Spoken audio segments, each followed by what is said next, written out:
Recording by Moira Fogarty. The Art of War by Sun Tzu, translated by Lionel Giles. Part 11. The 9 Situations. Sun Tzu said, "The art of war recognizes 9 varieties of ground. 1. Dispersive ground. 2. Facile ground. 3. Contentious ground. 4. Open ground. 5. Ground of intersecting highways. 6. Serious ground. 7. Difficult ground. 8. Hemmed-in ground. 9. Desperate ground." When a chieftain is fighting in his own territory, it is dispersive ground. When he has penetrated into hostile territory, but to no great distance, it is facile ground.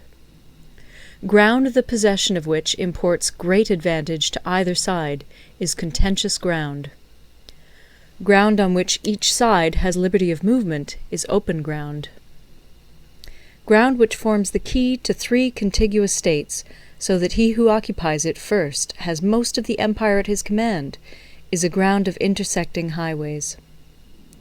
When an army has penetrated into the heart of a hostile country, leaving a number of fortified cities in its rear, it is serious ground.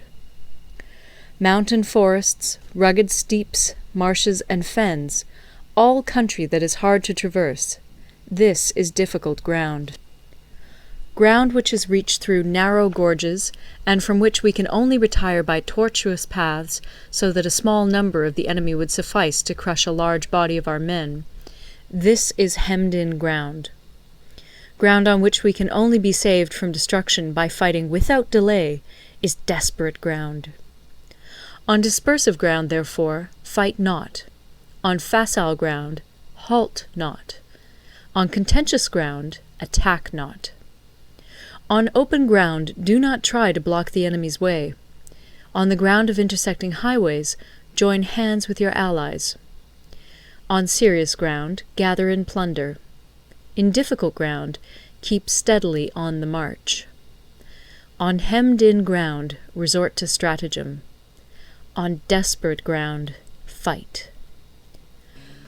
Those who were called skillful leaders of old knew how to drive a wedge between the enemy's front and rear, to prevent cooperation between his large and small divisions, to hinder the good troops from rescuing the bad, the officers from rallying their men.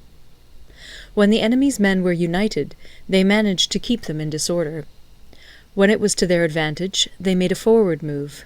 When otherwise, they stopped still. If asked how to cope with a great host of the enemy in orderly array, and on the point of marching to the attack, I should say, begin by seizing something which your opponent holds dear. Then he will be amenable to your will. Rapidity is the essence of war. Take advantage of the enemy's unreadiness. Make your way by unexpected routes, and attack unguarded spots. The following are the principles to be observed by an invading force. The further you penetrate into a country, the greater will be the solidarity of your troops, and thus the defenders will not prevail against you. Make forays in fertile country in order to supply your army with food. Carefully study the well-being of your men, and do not overtax them. Concentrate your energy and hoard your strength. Keep your army continually on the move, and devise unfathomable plans. Throw your soldiers into positions whence there is no escape, and they will prefer death to flight. If they will face death, there is nothing they may not achieve. Officers and men alike will put forth their uttermost strength. Soldiers, when in desperate straits, lose the sense of fear. If there is no place of refuge, they will stand firm. If they are in hostile country, they will show a stubborn front. If there is no help for it, they will fight hard. Thus, without waiting to be marshalled, the soldiers will be constantly on the qui-vive. Without waiting to be asked, they will do your will. Without restrictions, they will be faithful. Without giving orders, they can be trusted. Prohibit the taking of omens, and do away with superstitious doubts. Then, until death itself comes, no calamity need be feared. If our soldiers are not overburdened with money, it is not because they have a distaste for riches. If their lives are not unduly long, it is not because they are disinclined to longevity. On the day they are ordered out to battle, your soldiers may weep, those sitting up bedewing their garments, and those lying down, letting the tears run down their cheeks. But let them once be brought to bay, and they will display the courage of a Chu or a Kui. The skilful tactician may be likened to the Shuai-jan. Now, the Shuai-jan is a snake that is found in the Ch'ung Mountains. Strike at its head, and you will be attacked by its tail. Strike at its tail, and you will be attacked by its head. Strike at the middle, and you will be attacked by head and tail both. Asked if an army can be made to imitate the Shuai-jan, I should answer yes. For the men of Wu and the men of Yue are enemies. Yet if they are crossing a river in the same boat and are caught by a storm, they will come to each other's assistance, just as the left hand helps the right. Hence it is not enough to put one's trust in the tethering of horses and the burying of chariot wheels in the ground. The principle on which to manage an army is to set up one standard of courage, which all must reach. How to make the best of both strong and weak, that is a question involving the proper use of ground.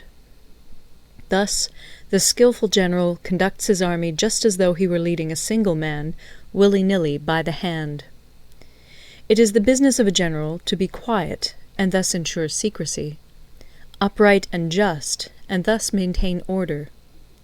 He must be able to mystify his officers and men by false reports and appearances, and thus keep them in total ignorance. By altering his arrangements and changing his plans, he keeps the enemy without definite knowledge. By shifting his camp and taking circuitous routes, he prevents the enemy from anticipating his purpose. At the critical moment, the leader of an army acts like one who has climbed up a height and then kicks away the ladder behind him. He carries his men deep into hostile territory before he shows his hand. He burns his boats and breaks his cooking pots. Like a shepherd driving a flock of sheep, he drives his men this way and that, and nothing knows whither he is going. To muster his host and bring it into danger, this may be termed the business of the general. The different measures suited to the 9 varieties of ground, the expediency of aggressive or defensive tactics, and the fundamental laws of human nature, these are things that must most certainly be studied. When invading hostile territory, the general principle is that penetrating deeply brings cohesion. Penetrating but a short way means dispersion. When you leave your own country behind and take your army across neighborhood territory, you find yourself on critical ground. When there are means of communication on all 4 sides, the ground is one of intersecting highways. When you penetrate deeply into a country, it is serious ground. When you penetrate but a little way, it is facile ground. When you have the enemy's strongholds on your rear and narrow passes in front, it is hemmed-in ground. When there is no place of refuge at all, it is desperate ground. Therefore, on dispersive ground I would inspire my men with unity of purpose. On facile ground, I would see that there is close connection between all parts of my army. On contentious ground, I would hurry up my rear. On open ground, I would keep a vigilant eye on my defences. On ground of intersecting highways, I would consolidate my alliances. On serious ground, I would try to ensure a continuous stream of supplies. On difficult ground, I would keep pushing on along the road. On hemmed-in ground, I would block any way of retreat. On desperate ground, I would proclaim to my soldiers the hopelessness of saving their lives. For it is the soldier's disposition to offer an obstinate resistance when surrounded, to fight hard when he cannot help himself, and to obey promptly when he has fallen into danger. We cannot enter into alliance with neighbouring princes until we are acquainted with their designs. We are not fit to lead an army on the march unless we are familiar with the face of the country, its mountains and forests, its pitfalls and precipices, its marshes and swamps. We shall be unable to turn natural advantages to account unless we make use of local guides. To be ignored of any one of the following 4 or 5 principles does not befit a warlike prince.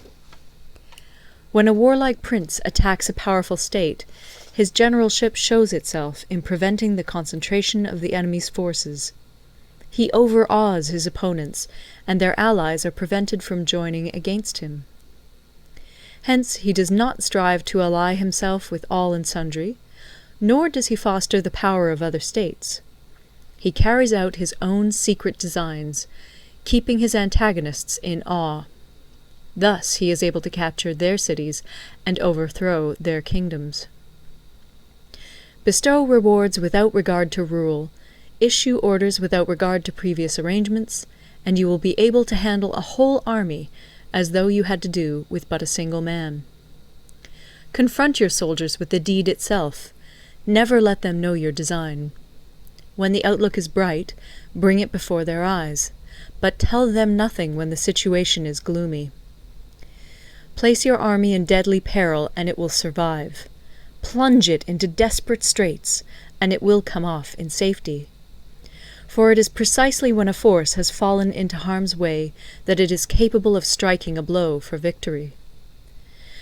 Success in warfare is gained by carefully accommodating ourselves to the enemy's purpose. By persistently hanging on the enemy's flank, we shall succeed in the long run in killing the commander-in-chief. This is called ability to accomplish a thing by sheer cunning. On the day that you take up your command, block the frontier passes, destroy the official tallies, and stop the passage of all emissaries. Be stern in the council chamber, so that you may control the situation. If the enemy leaves the door open, you must rush in. Forestall your opponent by seizing what he holds dear, and subtly contrive to time his arrival on the ground. Walk in the path defined by rule, and accommodate yourself to the enemy until you can fight a decisive battle. At first, then, exhibit the coyness of a maiden, until the enemy gives you an opening. Afterwards emulate the rapidity of a running hare, and it will be too late for the enemy to oppose you. End of Part 11. Recorded in Toronto, Ontario by Moira Fogarty, October 2006.